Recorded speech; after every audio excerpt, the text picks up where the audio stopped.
月嘅媽媽望落去，見到自己個肚仍然好似6個月咁大嘅，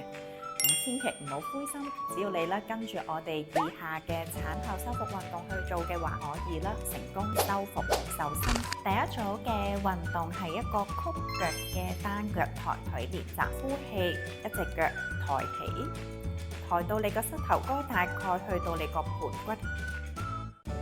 吸氣，保持你個膝頭哥後邊90度，慢慢着地。呼氣，轉腳，另一邊抬起，吸氣擺低。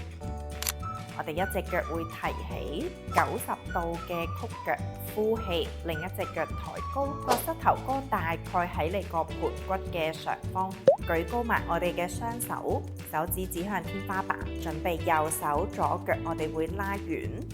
直嘅。去到1寸離地，慢慢我哋翻力控制，轉手轉腳，拉遠嘅時候亦都保持我哋個腰背貼緊。陣間會雙腳，我哋舉高，準備雙腳落，我哋落到一半先嘅上